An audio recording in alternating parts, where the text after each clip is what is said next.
दक्षिणद्वारे यजुर्वेद प्रिया यजुर्वेदमवधातया ओम कर्मशरस्तदयमग्निः संप्रयः पशुभिर्भवतु छर्दिस्तोगायतनयाय यच्छा पादः प्राणस्तदयमग्निः संप्रयः पशुभिर्भवतु स्वरितन्नोगायतनयाय पितुर्वचा प्राचीमनुप्रतिशम्प्रेः विद्वान् अग्नेरग्ने पुरो अग्निर्भवेह विश्वा आशादीत्यानो विभाहि ऊर्जन्नोधेः त्रिपदे चतुष्पदे अर्कश्चक्षुस्तदसौ सूर्यस्तदयमग्निः संप्रियः पशुभिर्भवतु यत्ते शुक्रं वर्चः शुक्रातनोः शुक्रं ज्योतिरजस्रम् तेन मे दीदिहितेन त्वादधे अग्निनाग्ने ब्रह्मणा मानसे व्यानसे सर्वमायुर्व्यानसे ये ते अग्ने शिवे तनुवो राच्चस्वराच्च ते मा विशतां ते मा जन्मतां ये ते अग्ने शिवे तनुवो सम्राच्च विभूश्च ते मा विशतां ते मा जन्मतां ये ते अग्ने शिवे तनुवो विभूश्च परिभूश्च ते मा विशतां ते मा जन्मतां ये ते अग्ने शिवे तनुवो प्रभ्वे च प्रभूतिश्च ते मा विशतां ते मा जन्मतां यास्ते अग्ने शिवास्तनुवः ताभिस्त्वादधे यास्ते अग्ने घोरास्तनुवः ताभिरमुं गच्छ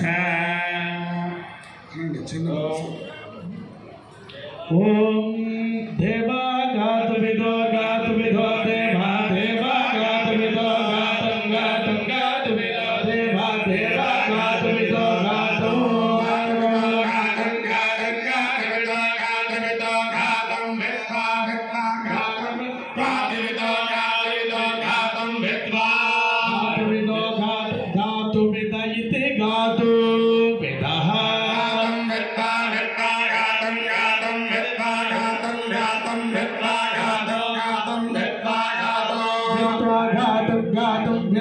भित्वा गातुमितेत गातं भित्वा भित्वा गातुमिता गातं गातमित मनसो मनसेत गातं गातमित मनसः मनसो मनसैतेत मनसस्पतेत ते मनसैतेत मनसस्पते पदे मनसो मनसस्पद इममिमं पदे मनसो मनसस्पद इममिमं पदे पद इमन्नो न इमं पदे पद इमन्नः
సామవేదమవధారయా అగ్నాయ ఆరివేతయే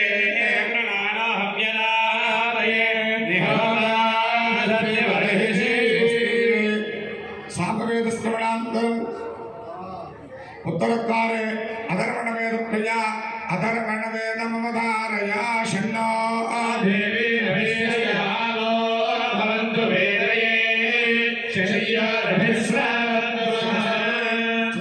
శ్రవణాంతరం సతద్వారే అపరిషద్వాక్య ప్రియా అపరిషద్వాక్యమవధారయా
శవగీత లలితాగీత యథాశక్తి పురాణాజ్ఞమధారయా వాగత్తావివ సంపృక్తౌ వాగత్త ప్రతిపత్తయే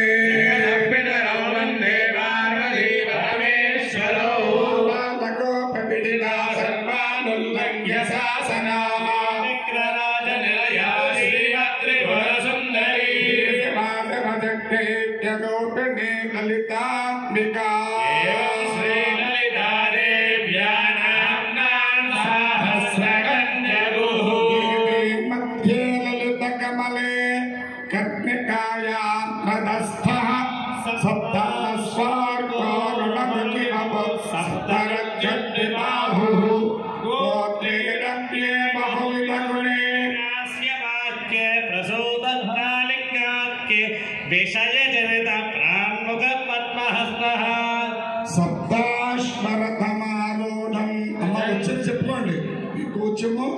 రాధా సప్తాశ్వరథమారూఢం ప్రచండం కశ్యపాత్మజం శ్వేతపద్మధరం దేవం త్వం సూర్యం ప్రణమామ్యహం. సూర్యనారాయణమూర్తి యొక్క శక్తి, అమ్మవారి యొక్క అనుగ్రహం ఇవాళ అందరము చూశారు. శశికళ గారు అన్నారు, మీరే ఏది చేస్తే బాగుంటుందో అలాగా పెద్ద కార్యక్రమం పెట్టామండి. ఇక్కడ కాశీ నుంచి పండితులు వస్తున్నారు. ఇది ఆనందంగా జరగాలి. ఏం చేస్తే వర్షం ఆగుతుందో కొంచెం మీరే చూడండి అని అన్నారు. అలాగే నేనమ్మ, మన పాలకవర్గం సభ్యులు చాలామంది కూడా కోరారు. నేను అసత్యం ఎప్పుడు మాట్లాడాను. ప్రకృతిని ఆపు చేసే శక్తి ఎవరి దగ్గర లేదు. ఉందా చెప్పండి? ఉందా? కానీ ఒక సనాతనమైనటువంటి ధర్మస్థాపన నిమిత్తం ఒక సత్కార్యం కనుక చేస్తుంటే అప్పుడు ప్రకృతిని మర్యాదతో మనకి కావలసినటువంటి మనోవాంఛతం ఏమిటో ప్రకృతికి తెలియపరచగలగాలి. దాన్ని ఈ విషయాలని ఇప్పుడు బహిర్గతంగా మాట్లాడకూడదు కాదు, చాలా గోప్యంగా ఉంటాయి. అస్త్రశస్త్రాలు ఇవి బయటకు మాట్లాడాలి. వారుణపరమైనటువంటి దిగ్బంధనలు ఉంటాయి. వరుణుడు ఆయనే కదా వర్షానికి అధిపతి. మరి ఎప్పుడో కానీ ఆ అస్త్రాలు బయటికి తీయం. కారణం మేము చేసుకున్నటువంటి తపశ్శక్తిని కొంత ధారపు చేయాలమ్మా. లేకపోతే ఆయన కరగడం, ఓ పట్టాన్ని కరగడం అనుమానం లేదు. అందులో కొంత మా తపశ్శక్తిని ధారపోయగలదా. మనం చేసిన తపస్సును ధారపోయడం ఎందుకు అనుకుంటే చేయలేము. ఇది మీది మీది మీది మీది కాదు, ఇది నాది అని అనుకోవాలి. అప్పుడు నాది అనుకుంటే నాలోంచి మనందరిది అని నా మనస్సు నాకు ప్రేరేపిస్తుంది. అప్పుడు స్వామి యొక్క అర్చనా విధానంలో ఒక్క నమస్కారం చేసి, అమ్మవారు నాకు ఇచ్చిన శక్తి, మా పెద్దల ఆశీస్సులు, ప్రధానంగా మా గురువు గారి యొక్క సనాతనమైనటువంటి దివ్యాశీస్సులతో ఒక దిగ్బంధనం చేసుకుని వరుణ దేవుణ్ణి ఒక రీతిగా ప్రార్థన చేశాం. ఎలాగా? వర్షం పడడానికి వీలు లేదు అంటే ఆయన కోపం వస్తుంది. అప్పుడు ఎలా చేయాలంటే మా గురువులు చెప్పారమ్మా ఈ మాట. ఇక్కడ పడే వర్షము సముద్రంలో పడాలి అని అక్కడ మేము వ్యవహారం చేయాలి. మైకి తీసుకో. ఓం సముద్రం గచ్చ స్వాహ, అంతరిక్షం గచ్చ స్వాహ, దేవగో సవితారం గచ్చ స్వాహ, హోరాత్రే గచ్చ స్వాహ, మిత్రావరుణో గచ్చ స్వాహ, సోరం గచ్చ స్వాహ, యజ్ఞం గచ్చ స్వాహ, ఛందాగోసి గచ్చ స్వాహ, హోరాత్రే గచ్చ స్వాహ, మిత్రావరుణో గచ్చ స్వాహ. అది సముద్రం గచ్చ స్వాహ, అంతరిక్షం గచ్చ స్వాహ. గచ్చ అంటే వెళ్ళు, గచ్చ. అంతరిక్షం నుంచి వచ్చేటువంటి ఏ వరుణుడా ఇక్కడ ఈ కార్యక్రమానికి అవరోధం కల్పించకుండా మా మీద దయతో మీ బిడ్డల వలె ఇక్కడ నువ్వు పరీక్షించేటువంటి ఆ వర్షాన్ని అమ్మవారి యొక్క కార్యక్రమం కావున ఈ వర్షం సముద్రంలో పడేలాగా మమ్మల్ని అనుగ్రహించు అని నేను చేసింది. అక్కడ అర్థమైందా తల్లి? సుమారుగా 10 ఏళ్ళు ఉంటుంది నేను చేసి. ఇది ఈ ప్రక్రియ తల తెగిపోతున్నప్పుడే తీస్తాం బయటికి. మామూలుగా ఏమీ అనుకోకండి, అస్త్రాలు బయటికి తీయం, అలా కూర్చుంటాం ఎక్కడో. అమ్మవారికి తెలుసు శక్తి. కానీ నా మనసు ఆనందింపజేశారు మీరందరూ కూడా, మీ వైశ్యులందరూ కూడా. ఇది 5వ సంవత్సరం. ఎన్నో చోట్లకి ఆఫర్లు వస్తున్నాయి. కానీ ఖమ్మం అంటే ఏదో పుట్టింటికి వెళ్దామన్నట్టుగా నా మనసు అనిపిస్తుంది. పుట్టింటికి వెళ్దాం. అమ్మవారి దయ వల్ల నాకేమీ లోట్లేదు, ఏమీ నాకు లోట్లేదు. అమ్మవారు ఏదో అన్న వస్త్రాలు లోటు లేకుండా ఇచ్చింది. కొంచెం ధార్మికంగా జీవనం సాగిస్తున్నాను నేను, కష్టపడ్డా. ఖమ్మం అంటే నాకేదో నా సొంత చోటు. ఇక్కడి నుంచి వెళ్ళిపోతున్నప్పుడు కూడా నాకు కొంచెం బాధ అనిపిస్తూ ఉంటుంది ఒక్కొక్కసారి. అందుకోసం అమ్మవారు మీరు మా మీద చూపించినటువంటి ప్రేమతత్వానికి నేను మురిసి మీ స్థానే మా వెంకటేశ్వరరావు గారు చెప్పినట్టు మీకు అమ్మవారికి మేము మధ్యవర్తులం అని చేయడం జరిగింది. అమ్మవారు అనుగ్రహించడం జరిగింది. కార్యక్రమం ఎంత అందంగా జరగాలో దానికి 100 రెట్లు అందంగా మనందరము చూసాం. 100 రెట్లు అందంగా. అందువల్ల ఇవాళ ఈ కార్యక్రమం పూర్తయింది. రేపు నవగ్రహ యాగము. ఏమిటి?